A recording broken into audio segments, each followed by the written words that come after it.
एक मैगी के स्टॉल के पास लगभग 15 से 16 साल की लड़की बैठी हुई थी और इसी के ठीक सामने से एक होमगार्ड गुजरते हैं। वो देखते हैं कि ये बच्ची है, शायद इसको जो है कुछ प्रॉब्लम है। पास जाते हैं और उससे जाकर कहते हैं कि बेटा तुम यहाँ पर क्यों बैठी हो और तुम्हारे साथ कौन है। तो बच्ची जैसे ही बात सुनती है तो सहम जाती है, डर जाती है और इनको ये महसूस होता है कि ये मुझे ही देखकर डर रही है। लिहाजा ये भी थोड़े चालाक थे, समझ जाते हैं कि शायद इस बच्ची के साथ कुछ हुआ है। तो फ़ौरन ही चाइल्ड हेल्पलाइन को फ़ोन करते हैं कि यहाँ पर एक बच्ची है, मुझे लगता है इस बच्ची के साथ कुछ हुआ है। जैसे ही ये खबर सुनते हैं तो फ़ौरन ही टीम पहुँचती है और टीम पहुँचने के बाद इस बच्ची से बात करने की कोशिश करती है। तो यहाँ पर जो बच्ची है उसको जब देखा तो मालूम होता है कि जो बच्ची है उसके कपड़े भी जो है अजीब से हैं, मेले हो रहे हैं और ये कुछ बोल नहीं रही है। यूँ मालूम होता है जैसे इसे कोई भारी सदमा पहुँचा है। अब जो चाइल्ड हेल्पलाइन है फ़ौरन ही अपने साथ इस बच्ची को लेकर चले जाते हैं। लेकर जाने के बाद लगभग 2 या 3 दिन तक मुसलसल प्रयास किया जाता है कि बच्ची से पूछा जाए कि ये बच्ची कहाँ की है, इसके साथ क्या हुआ है, आखिर ये क्यों बात नहीं कर रही है। इसकी मानसिक जो स्थिति है, मानसिक तौर पर ये थोड़ी कमज़ोर भी लग रही है। लिहाजा जो 2 दिन गुजर जाते हैं, 2 दिन के बाद जब इस बच्ची का थोड़ा डर निकलता है, यहाँ पर बड़ी अजीबोगरीब बात बताती है जिसे सुनने के बाद आपके पैरों तले भी ज़मीन निकल जाएगी। क्या ऐसा भी हो सकता है? आखिर जो बच्चियां हैं किस जगह सुरक्षित हो सकती हैं? इस बच्ची के साथ जो हैवानियत दरिंदगी हुई थी, जो वहशीपन इस बच्ची के साथ हुआ था, वो वाकई भयानक है, दिल को झकझोर कर रख देने वाला है। आदाब, नमस्कार, सत्य श्री अकाल। में यहया खान सोज आज की जो सच्ची घटना, सच्ची कहानी मैं आपको सुनाने जा रहा हूँ। दरअसल ये सच्ची घटना है उत्तराखंड के देहरादून की।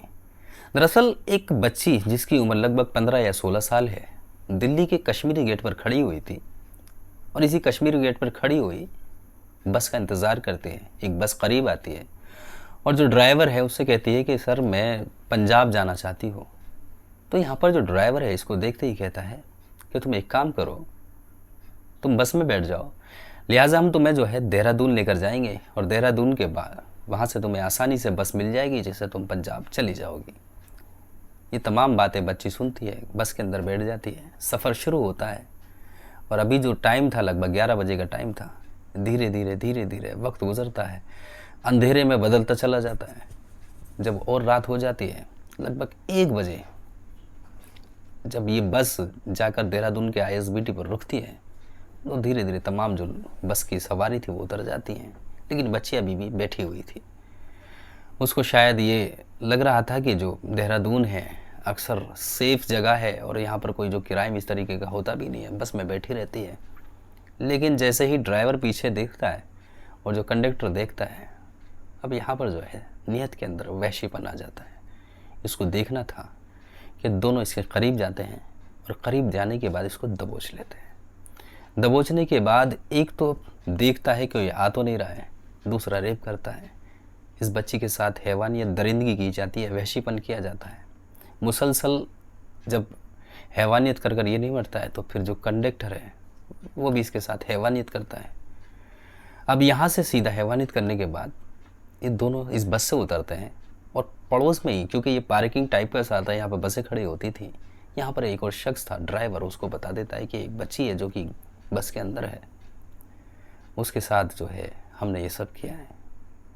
अब यहाँ पर कम से कम एक को इंसानियत ये जागनी चाहिए थी।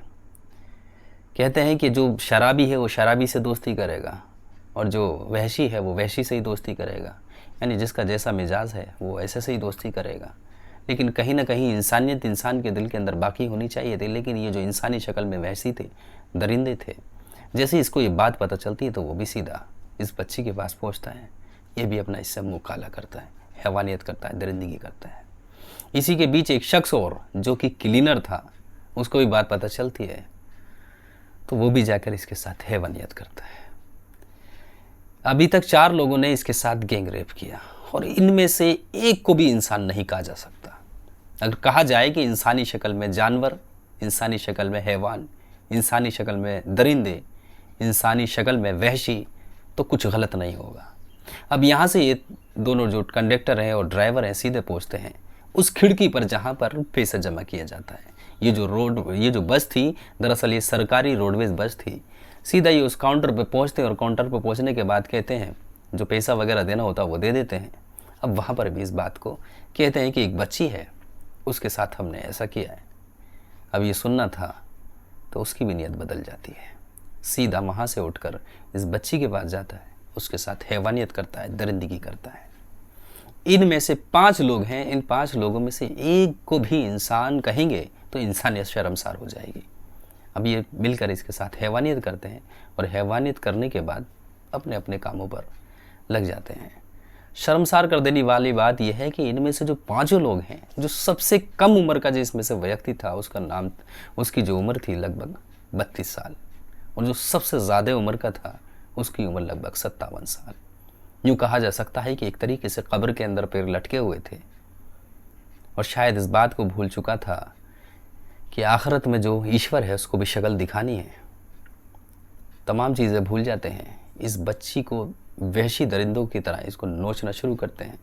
नोचने के बाद इन्हें लगता है कि शायद जो हम बच जाएंगे, निकल जाएंगे, लेकिन नाबालिग बच्ची थी, दिल पर चोट लगी थी, किसी तरीके से यहाँ से उठकर मैगी के स्टॉल पर पहुँच जाती है। वहाँ पर ये जो पुलिसकर्मी है, या यूँ कहा जाए जो उत्तर प्रदेश पुलिस के होमगार्ड हैं, वो देख लेते हैं। वो जाकर जो है चाइल्ड हेल्पलाइन को फ़ोन करते हैं। 2 दिन तक ये बच्ची कुछ नहीं बताती है। 2 दिन के बाद ही जब ये बताती है, तो ऐसे में जब ये बात बाहर खबर निकल कर आती है, तो जो एसएसपी हैं वहाँ के अजय सिंह देहरादून के, उनको जैसे ही पता चलती है तो गुस्से में आग बबूला हो जाते हैं और फ़ौरन ही एक्शन मोड में आते हैं। और एक्शन मोड में भी ऐसे आते हैं कि 24 घंटे के अंदर अंदर इन 5 आरोपियों को गिरफ्तार करते हैं और गिरफ्तार करने के बाद इनके विरुद्ध गंभीर धाराओं में मुकदमा दर्ज करते हैं। शायद जहन में ये भी था, क्योंकि आप तमाम लोग जानते हैं कि जो वेस्ट बंगाल के कोलकाता में हुआ है, जो ट्रेनी डॉक्टर हैं उनके साथ जो हैवानियत दरिंदगी हुई है, अभी तक जो उसके तार ठीक से जुड़ नहीं पा रहे कि आखिर इसको रेप कहा जाए या गैंग रेप कहा जाए, जो कातिल है असल वो कौन है। अभी बहुत सी जांच चल रही है, फॉरेंसिक जांच भी हो रही है। अब जो सीबीआई के हाथ में ये केस जा चुका है, जल्द ही उसको कोर्ट के अंदर पेश करना है। जो आखिरी रिपोर्ट है उनको देनी है, और जब कोर्ट में रिपोर्ट पहुंचेगी तो तब फैसला होगा। क्योंकि अभी तक जो जिसको एक्यूज्ड माना जा रहा है, जो आरोपी है जिसको माना जा रहा है संजय रॉय, उसको अपनी कस्टडी में लिया हुआ है। तब पता चलेगा कि इस बच्ची के साथ जो ट्रेनी डॉक्टर थी उसके साथ एक ने ही हैवानियत की है या कोई और भी है। ऐसे मामले को जब उन्होंने सोचा कि हो सकता है जो कोलकाता में हुआ है, इस तमाम चीज़ों को मैं अपनी स्टेट में तो दोहराना नहीं चाहता, अपने शहर में तो दोहराना नहीं चाहता। यही वजह थी कि एक्शन मोड में आते हैं, 5 लोगों को गिरफ्तार करते हैं और गिरफ्तार करने के बाद इनको जेल की सलाखों के पीछे इन्हें भेजने की पूरी तैयारी है। जुटे हुए गंभीर धाराओं में मुकदमा भी दर्ज कर लेते हैं। दरअसल जो पहला ड्राइवर था उसका नाम था धर्मेंद्र सिंह, जिसने इसको ये लालच दिया था। पंजाब और देहरादून दोनों में ज़मीन आसमान का फ़र्क है। वो देहरादून के लिए कह देता है कि तुम देहरादून के लिए बैठो, वहाँ से हम तुम्हें वहाँ से आसानी से बस मिल जाएगी, वहाँ से तुम पंजाब जा सकती हो। और जो ये दूसरा जो इसके साथ था कंडक्टर, जिसका नाम था देवेंद्र, और दूसरी बस का जो ड्राइवर था उसका नाम था राजपाल राणा, और उसी के साथ जो साथ काम करने वाला था उसका नाम था रवि। और एक और था जो कैशियर था, जिसके पास में जाकर पैसा दिया काउंटर पे जाकर, उसका नाम था राजेश सोनकर। मेरा इज्जत से नाम लेने का दिल नहीं चाह रहा, उनका मैं कह नहीं सकता। इनसे तो जितनी कहा जाए, क्योंकि ये खुद सबूत दे चुके हैं कि मैं इंसान नहीं हूँ, हैवान हूँ, दरिंदा हूँ, वहशी हूँ, तो मेरा अंदर से दिल नहीं चाह रहा है कि मैं इसको बोलूँ। इसीलिए मैंने जो है इसको दोबारा फिर से राजेश सोनकर, उनका निकल गया ना मुँह से, दिल अंदर से चाहता ही नहीं है ऐसे हैवान दरिंदों का जो है इज्जत से भी नाम लिया जाए। लिहाजा इस बच्ची को जो अभी काउंसलिंग जब हुई थी और इनको जो है बाल निकेतन में रखा हुआ है, अभी जो तमाम जो घर वाले हैं उनसे बात करने की कोशिश की जा रही है। तो बच्ची की मानसिक स्थिति है उसको बताया जा रहा है कि वो बिगड़ चुकी है। कभी वो अपने आप को कहीं का बताती है, कभी कहीं का बताती है। लेकिन जो एसएसपी अजय सिंह हैं, बड़ी ही दिल से उनको सलाम पेश करता हूँ कि बड़ी ही चालाकी से काम किया, टीम गठित की, महिलाओं की टीम बनाई, जिसके बाद ये लोग पकड़ में आए। इनमें से एक शख्स था जो पहले ही संदिग्ध इनको लग रहा था, जो होमगार्ड है, उनको लगा था कि ये ऐसा हो सकता है कि संदिग्ध हो। सीसीटीवी कैमरास चेक किए, दिल्ली तक के सीसीटीवी कैमरा चेक किए, उसके बाद इसको पकड़ा और 5 को गिरफ्तार कर इनके विरुद्ध गंभीर धाराओं में मुकदमा भी दर्ज कर दिया है। अभी बच्ची के जो परिवार वाले हैं उनसे संपर्क साधने की पुलिस जो है कोशिश कर रही है। आप पूरी घटना के बारे में क्या सोचते हैं कमेंट सेक्शन में कमेंट कर ज़रूर बताइएगा। दोस्तों, इस घटनाक्रम को सुनाने का उद्देश्य किसी का दिल दुखाना नहीं है, किसी को ठेस पहुंचाना नहीं है, बल्कि आप तमाम लोगों को समाज में जागरूक करना है। आप जहां रहें सुरक्षित रहें, सावधान रहें, अपना ख्याल रखें और अपने परिवार का भी ख्याल रखें। बाकी जब कभी ऐसी घटनाएं सामने आती हैं तो दिल बहुत ज़्यादा विचलित हो जाता है, परेशान हो जाता है। समझ नहीं आता कि कहानी को आपके सामने किस तरीके से पेश करूँ। मुझे लगता है कि आज कहानी आपके सामने पेश की है तो इसमें चूक हो सकती है, कुछ ऊंच नीच हो सकती है, या फिर यूँ कहा जा सकता है कि आपको इंटरेस्ट नहीं आया होगा। तो उसके लिए आज के लिए माजरत चाहता हूँ। जहन भी थका हुआ है और दिल भी थका हुआ है। तो मुझे दीजिए इजाज़त, मैं फिर से हाजिर रहूँगा किसी सच्ची घटना के साथ, किसी सच्ची कहानी के साथ। मैं उम्मीद करता हूँ आप जहाँ रहेंगे सुरक्षित रहेंगे, सावधान रहेंगे। चलने से पहले वही अपना सिलसिला, नेहा पाटिल हैं जो हमारी वीडियो देखती हैं, संदीप पाल हमारी वीडियो देखते हैं, अंकित साहू हमारी वीडियो देखते हैं, RN Shukla, Anil army boy, Babulal Parmar, Dev ji Vadodara Gujarat से हमारी वीडियो देखते हैं, शाजिया शेख हमारी वीडियो देखती हैं, जायरा हमारी वीडियो देखती हैं, अब्दुल रहीम अंसारी झारखंड से हमारी वीडियो देखते हैं, सोनम गुप्ता हमारी वीडियो देखती हैं, चांद भाई अनूप शहर से हमारी वीडियो देखते हैं, और अशोक सिंह झारखंड से हमारी वीडियो देखते हैं। आप तमाम लोगों का बहुत बहुत शुक्रिया। इसी तरीके से मुझे प्यार देते रहें। आदाब, नमस्कार, सत श्री अकाल, जय हिंद, जय भारत।